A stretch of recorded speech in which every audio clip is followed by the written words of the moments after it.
Hi, I want to show you one small but critical detail in this crucial, terrible, devastating war. I hope this video will be watched by the citizens of European countries and the politicians of the European Union and neighboring countries. Now I want to show the tragic loss resulting from the circumvention of the sanctions imposed on Russia in 2014. This circumvention affected the fate of one person.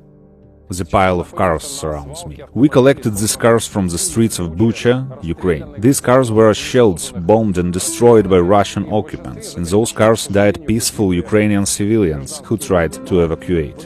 This car is remarkable, even though it looks the same as other vehicles. Please pay attention to the passenger seat, where are the woman's remains. The explosion blew her head off. Right next to her there are remains of her cat, still here, even several weeks later. I hope that other passengers who were children, judging by the toys, maybe the spouse was driving, survived. But I would like to address a different issue. It is clearly visible from the rear that the car was destroyed by small arms. But what is interesting are not holes of 7.62 caliber from a machine gun, but these 4 holes obtained as a result of a 30mm cannon hit here, which is installed on Russian armored vehicle. It was these shells that blew up the civilians inside. It is interesting how closely and accurately Russian occupants carried out the shooting.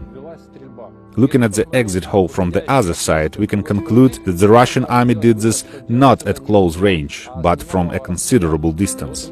And I had a question when I first saw this car, which was standing at the entrance of Bucha from Gostomel. How could the old post-Soviet technology with poorly trained Russian soldiers shoot so accurately? I have received the answer in Warsaw, where the Ukrainian army captured BMD-4 vehicles.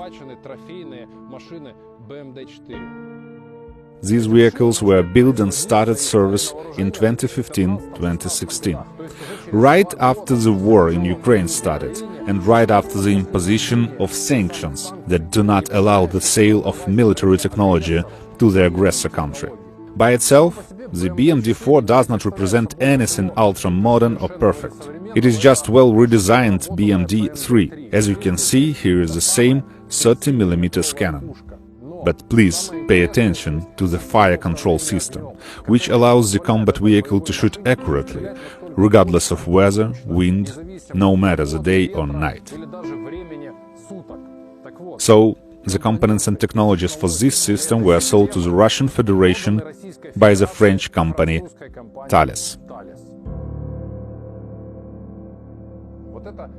This thermal imaging camera with a non-Russian name Catherine FC allows the gunner to perfectly see his victim from several kilometers, even at night. This military vehicle was assembled at a Russian factory in Vologda under license. According to French drawings from components purchased from France, Russian occupants built these killing machines. This case is just one of many schemes allowing Western companies to bypass the embargo and continue to supply the Russian army of evil with the latest military technologies. Of course, with the participation of the government and their silent agreement. Perhaps without even thinking about what it will all lead to and how many more human lives it will cost. And not only in Ukraine, but in the whole world.